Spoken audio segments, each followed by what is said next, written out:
السلام عليكم ورحمة الله وبركاته. حبايبي ومتابعيني متابعين أكلة وفضفضة اللزاز الأمارات، عاملين ايه؟ وحشيني جدا. الفيديو جديد النهاردة، فيديو تفليتة زي ما بيقولوا عليه، أو فيديو لأي حاجة اللي بتتقال لنا كل يوم ومبنبقاش عارفين نرد عليها نقول ايه. الفيديو سهل وبسيط وإن شاء الله يعجبكم. وفي برضو من الحاجات اللي احنا قلنا هنعملها، الحاجات البسيطة اللي هتساعدنا في نص الشهر وفي نص الأسبوع ووقت الزنقات ووقت حاجات كتير قوي بيتعدى علينا. يلا بينا نبدأ الفيديو ونعرف احنا هنعمل ايه النهاردة سوا مع أكلة وفضفضة. الفيديو معايا عبارة عن صينية بطاطس سهلة جدا.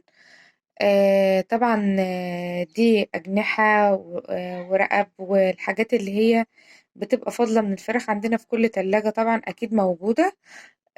وده بطاطس على حسب حجم الأسرة عندك، ده عصير طماطم.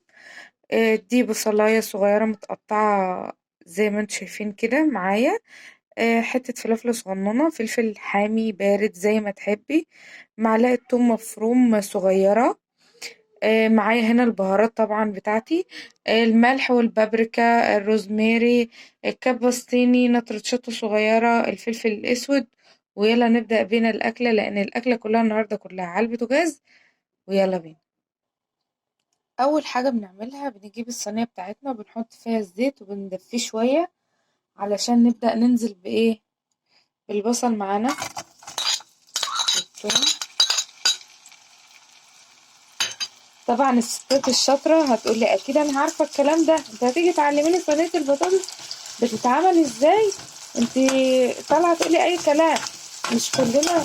مش كلنا يعني في تركة انت ممكن تشوفيها بسيطة تتعلميها من فيديو تعجبك وتجربيها.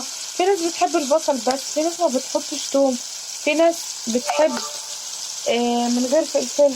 فاحنا بنضيف تركاتنا، واللي بيحب يضيفها الاكلات وبتعجبه بيعملها. وفي ناس مغتربين بره ما بيبقوش عارفين مثلا يعملوا صينية البطاطس، بيدخلوا يتعلموا. فاحنا كلنا بنتعلم من بعضينا حاجات جديدة وحاجات قديمة، والاكل بتاعنا طبعا له نكهته، وكل واحدة ونكهاتها، وكل واحدة وطريقتها ونفسها. فاحنا كلنا بنتعلم من بعض جديد قديم. انتي بتعلميني انا بتعلم منك، اكيد انا مش طالعه اضيف عليكي طبعا، بس ادينا بنتعلم مع بعض وطالعين طبعا نشوف ايه الجديد عند التاني ونتعلمه. كل اللي انا بعمله هنا بدبل البصله كده زي ما انت شايفه، مش بنحمرها، احنا بندبلها حاجه بسيطه بس علشان ننزل معانا بالاجنحه والرقب والحاجات دي تاخد صدمه. زي ما انت شايفه معايا كده، انا مش عارفه انت سامعاني ازاي من الدوشه دي، بس اديني اهو بنزل بالحاجه وببتدي اقلبها حاجه حاجه علشان يتغير لونها زي ما انت شايفه معايا كده. طبعا بتاخد لون جميل وبنديها الصدمه كده زي ما انت شايفه معايا. نقلبها واحده واحده عشان ننزل عليها بالبهارات. هقلبهم كلهم وهرجع لك تاني. بعد ما قلبناهم كلهم دلوقتي هنرش البهارات عليهم كلها كده. البهارات لما بتنزل على الحاجه كده وبتتقلب بتاخد ريحه وتحميصه حلوه قوي، وبيطلع ريحتها وانتي لسه بتقلبي فيها. طبعا كل اللي انا هعمله دلوقتي ان انا هقلبها كده مع البهارات. الفكره بتاعت فيديو النهارده جيت لي النهارده وانا بكلم جارة الصبح، بتقول لي هتعملي ايه في القناه الجديده اللي انت لسه، في الفيديوهات اللي انت لسه هتنزليها، يا ريت تشوفي لنا حل في اي حاجه اللي بتتقال لنا كل يوم. فانا حبيت اعمل فيديو يقول لنا فكره جديده من لسه لاي حاجه اللي بتتقال لنا كل يوم. فهنقلب كده البهارات وهننزل بالطماطم بتاعتنا كده.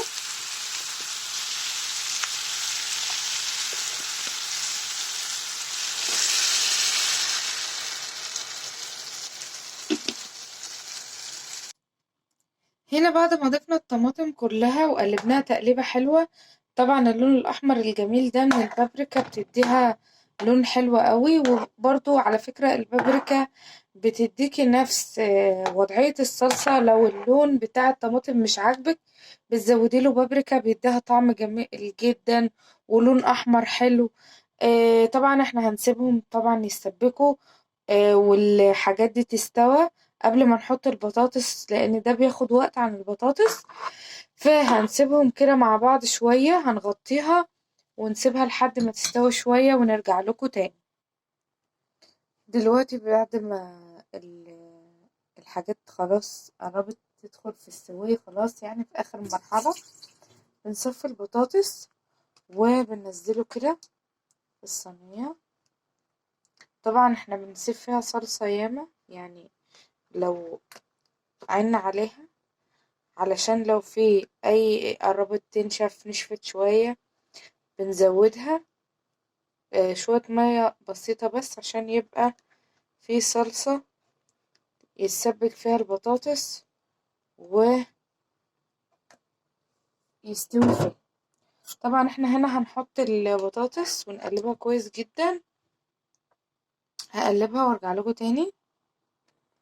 كده بعد ما قلبنا البطاطس ونزلناه تحت وطلعنا الحاجات الجميلة بتاعتنا على الوش، اول ما هيستوي معانا البطاطس هنحمر الوش بتاعه وتبقى كده خلصت. طبعا عقبال ما يستوي البطاطس احنا بنوطي عليه شوية ونعمل الرز عشان نكمل بقية الأكل. طبعا كلنا عارفين طريقة الرز، بس الرز ده له قصة معايا حلوة جدا. أنا كنت معزومة في مكان واتلاقيتهم عاملين جنب الرز جنب الأكل طبعا رز بلسان العصفور. أنا ما كنتش أعرف إن في حاجة اسمها رز بلسان العصفور أصلا. أيوة دي حقيقة ما كنتش أعرف. انا اعرف ان الرز بالشعرية، الرز الابيض، رز الحباية وحباية، الرز البني، الرز بالكاري، الرز بتاع الكبسة، انما الرز بلسان العصفور ده ما كنتش اعرفه. فمن ساعة ما جربته هو عجبني جدا وبقيت اعمله جنب معظم وصفاتي. هو ما فيش فيه اي حاجة، انت بتقلي اللسان العصفور زي الشعرية بالظبط، وبتزودي عليها الرز وبتحطي ملحك وبتظبطيه زي ما اتفقنا ان المية بتبقى سنتي فوق الرز، وبنحط الملح ونقلبه كده وبنغطيه. طبعا الرز له 3 درجات: عالي ونص الحرارة وواطي جدا، وبيطلع معاكي احلى رز ان شاء الله باذن الله. لا معجن ولا ناشف، بيبقى مظبوط ومفلفل وجميل جدا. جربوه مش هتندمي. وهنخلص وعقبال ما الصينية تستوي ونرجع لكم تاني. طبعا ده الرز بتاعنا، شوفوا مفيش حاجة معجنة ومش مستواش، كله استوى اهو. شوفوا الرزاية برزايتها، مفلفل وجميل. كلنا ممكن دلوقتي نعمله ومش هيعجن مننا ولا هيطلع في اي حاجة. ان شاء الله جربوه وقولوا لي ايه رأيكم في الطريقة دي، وكنتوا تعرفوها ولا لا اكتبوا لي تحت في الكومنتات. ودي صينية البطاطس بعد ما خلصت. طبعا اللون والريحة مش عايزة اقول لكم، والرز بتاعنا المفلفل الجميل. وحبيت اوريكم شكلها اول ما خلصت شكلها عامل ازاي. يا ريت تجربيها وتقولي ايه رأيك فيها. وكان معانا النهاردة أكلة جديدة من أكلة وفضفضة، يا رب تعجبك. يا ريت ما تنسينيش في الدعوات واللايك والشير، لأن وجودك بيهمني.